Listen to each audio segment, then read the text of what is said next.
Hello students, welcome back to my YouTube channel Biochem academy.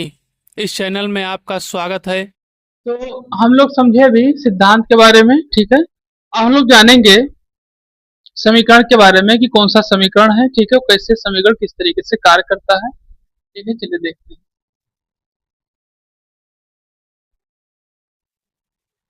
ठीक, अभी आपने लिखा है मोलर चालकता। ठीक है, जो कि लेमडा यम। ठीक है, आपको बताया गया था कि कौन किससे व्यक्त करता है, मोलर चालकता, विशिष्ट चालकता। ठीक है, ये सब चीजें आपको बताई जा चुकी है, कौन किसको क्या करता है, व्यक्त करता है। ठीक है, ये इक्वेशन दिया गया था, मतलब ये इक्वेशन क्या किया गया है, बताया गया है। ठीक है, ये ध्यान रखिएगा। ठीक है,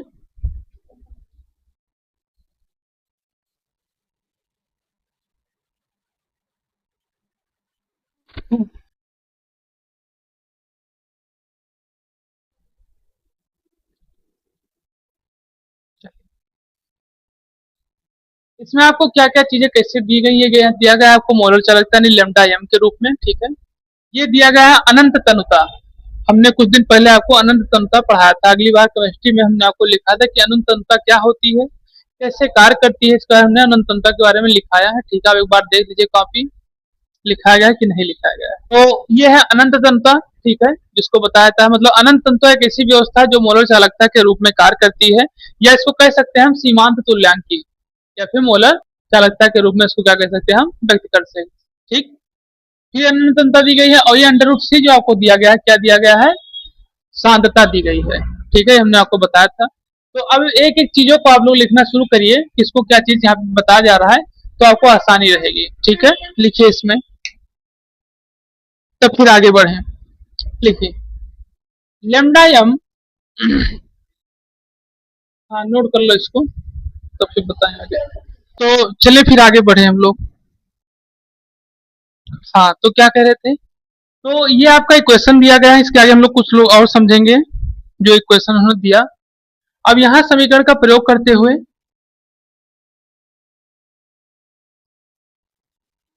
ये समीकरण दिया गया है, ये सरलतम रूप लिया गया है। ठीक है, अब हम लोग समीकरण का प्रयोग करते हुए कुछ चीजों का क्या करेंगे, उपयोग करेंगे। जैसे अभी आपको बताया गया यहाँ पर, ये समीकरण दिया गया, इसमें दो चीजें आप ध्यान रखिए जो दिया गया आपको, ए और बी। ठीक है, यहाँ बताया क्या जाता है, जहां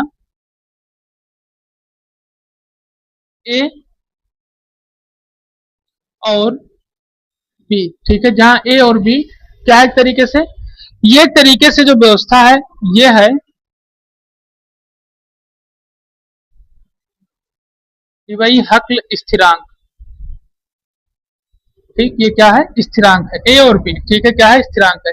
इस पे वैल्यू तत्व रखने पर परिवर्तित होती रहती है। ठीक, स्थिरांक है, तो जो वैल्यू रखी जाएगी वो नहीं बदलेगी, जो तत्व रखा जाएगा उसके अनुसार इस पे वैल्यू क्या होती रहेगी, बदलती रहेगी, ये ध्यान रखिएगा।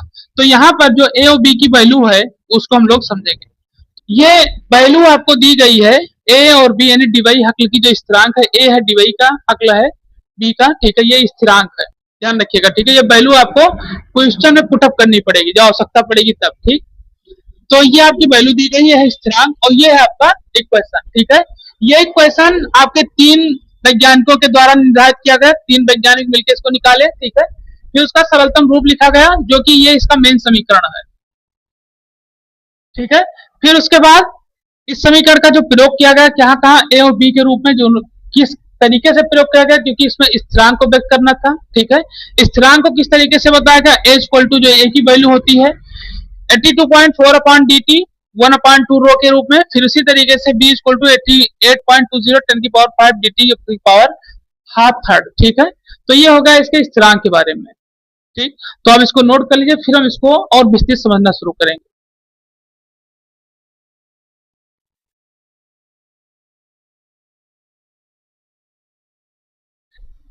चलो लिखो, लिखिए लेमडा एम सांद्रता सी पर मोलर चालकता है। लेमडा एम बराबर लिखिए, लेमडा एम बराबर सांद्रता सी पर मोलर चालकता है। फिर लिखिए लेमडा एम इनफाइनाइट, जो लिखा है उसको अनंत तनुता कहते हैं, ध्यान रखिएगा। ठीक है, लेमडा एम इनफाइनाइट बराबर लिखिए अनंत तनुता पर मोलर चालकता या सीमांत चालकता है, और सी मोलर सांद्रता है। अनंत तनुता पर मोलर चालकता, सी है मोलर सांद्रता, मोलर सांद्रता। सांद्रता आपको बता चुके हैं क्या होती है, ठीक है, उसी के अनुसार मोल पर ये कार्य करेगी। ठीक, ये होगा, ठीक है। फिर आगे लिखिए इसमें डी बराबर परावैद्युत स्थिरांक, जो आपका डी दिया गया है, हम बता चुके हैं आपको ये क्या है, ये क्या है, ये क्या है। अब डी लिखिए और टी लिखिए। लिखिए डी बराबर परावैद्युत स्थिरांक, ठीक। रो बराबर तापमान, रो बराबर तापमान टी तथा मोलर चालकता, मोलर सांद्रता, क्योंकि सी के साथ में है, मोलर सांद्रता, हाँ सी पर माध्यम की सान्यता है। सान्यता हम आपको पढ़ा चुके हैं, डेफिनेशन उसका लिखा चुके हैं। हाँ, माध्यम पर सान्यता,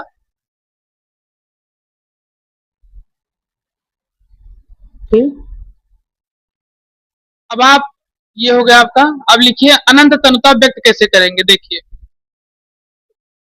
अनंत तनुता जो आपका दिया गया है, क्या दिया गया है इसको हम लोग समझेंगे। जिसे लिखा है फाइनाइट के रूप में ये दिया गया है, ठीक है। इसको व्यक्त करने के लिए क्योंकि आपको बताया कि अनंत तनुता तरीके से मोलर सांद्रता प्रदान करती है, ठीक। अभी हमने आपको बताया कि अनंत तनुता तरीके से मोलर सांद्रता, मोलर सांद्रता या फिर सीमांत चालकता या फिर मोलर चालकता पर क्या करती है, कार्य करती है। उसी को हम लोग इस पर क्या करेंगे समझेंगे। देखिए कैसे कार्य करती है। ये दिया जाता है आपको लिमिट c टेंड्स टू 0, ठीक है, लेमडा एम।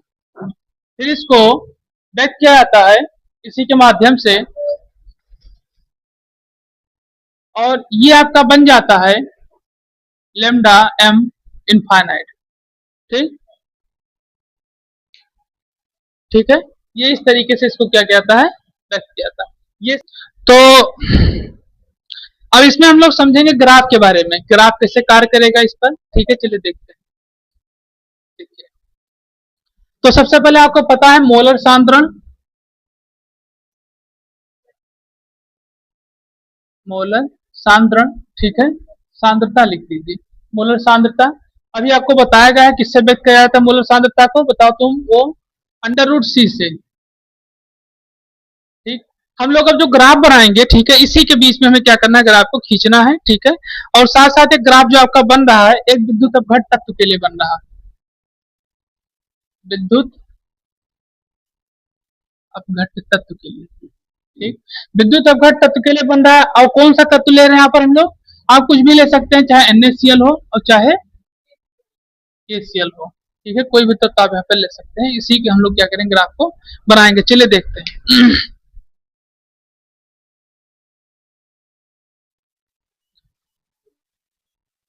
चलिए हम लोग इसको क्या करेंगे समझेंगे। और देखिए इस ग्राफ में जो आपको दिया गया है, ये ग्राफ दो चीजों पे बना है, मतलब दो जो इसका इस ग्राफ की व्यवस्था दी गई है वो आपको दिया गया है KCl पर।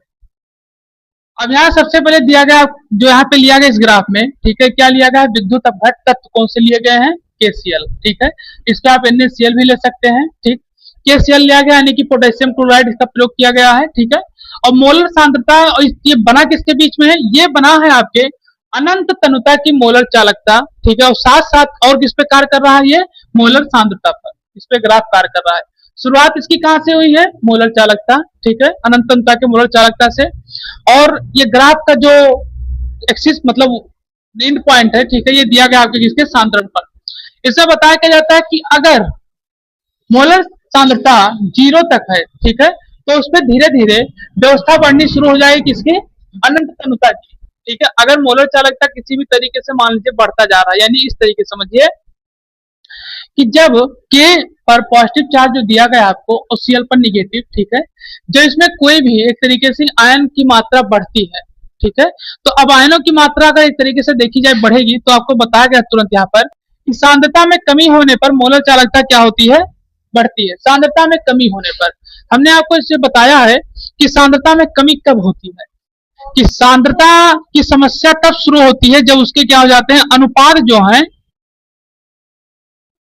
अनुपात क्या होते हैं, घटने बढ़ने लगते हैं, यानी वो अनुपात एक रेशियो में नहीं रह पाते। ठीक, यानी हमने आपको बताया कि जैसे आप भी NaCl को या KCl को जल में डालते हैं, ठीक है, तो उनमें अगर KCl की मात्रा बढ़ने लगी, वो जल की मात्रा घटने लगी तो भी सांद्रता कार्य नहीं करेगी। ठीक है, यानी आयनीकृत ज्यादा मात्रा में हो जाएंगे, और जब आपका जल बढ़ने लगेगा और KCl घटने लगेगा तो उसमें आयनों की संख्या धीरे धीरे कम होने लगेगी। तो यहाँ बता रहे कि सांद्रता में कमी होने पर मोलर चालकता क्या होती है, बढ़ती है। इसका मतलब क्या है, सांद्रता में कमी यानी कि जो जलीय विलयन है उसमें कमी आ रही है कहीं ना कहीं। ठीक, और जो उसके KCl की व्यवस्था धीरे धीरे क्या होती जा रही है, बढ़ती जा रही है। ठीक, तो यहाँ बताया है कि जब आपका जो आपका यहाँ दिया गया है, ठीक है, तो यहाँ दिया गया तो √C = 0, ठीक है, यानी कि सांद्रता, मोलर सांद्रता क्या दिया गया, 0 दिया गया है, तो इसका मतलब ये धीरे धीरे क्या होगा, बढ़ता जाएगा। ठीक, तो ये देख लीजिए आप, यहाँ से धीरे धीरे बढ़ने में कारण धीरे धीरे नीचे आ रहा है, यानी कि ये बता रहा है यहाँ पर कि जो सांद्रता में कमी हो रही है तो मोलर चालकता क्या होती जा रही है, घटती जा रही है। ठीक है, क्या हो रही है, घटती जा रही है। लिखा बढ़ती है कब, जब ये नियम लगे, लेकिन यहाँ पे मोलर चालकता क्या होती जा रही है, धीरे धीरे सांद्रता की तरफ जा रही है। ठीक है, तो सांद्रता धीरे धीरे क्या करता रहा है, यहाँ पर कम होता, मतलब नीचे की तरफ दिया गया तो सांद्रता धीरे धीरे नीचे चली जाएगी, और मोलर चालकता क्या किया गया, ऊपर की तरफ बताया जा रहा है। तो जब मोलर चालकता को बढ़ना है अगर, तो सांद्रता में क्या करनी पड़ेगी, कमी लानी पड़ेगी, और मोलर चालकता को अगर घटाना है तो सांद्रता में बढ़ोतरी होती जाएगी, क्या तो जलीय विलयन बढ़ता जाएगा या तो फिर आयनीकृत की मात्रा भी बढ़ती चली जाएगी। यही चीज यहाँ आपको क्या दिया गया है, बताया गया। चैनल को लाइक करें, सब्सक्राइब करें, शेयर करें और कमेंट करें। The top important concept is coming up next. Subscribe now to the Biochem Academy. Don't miss it.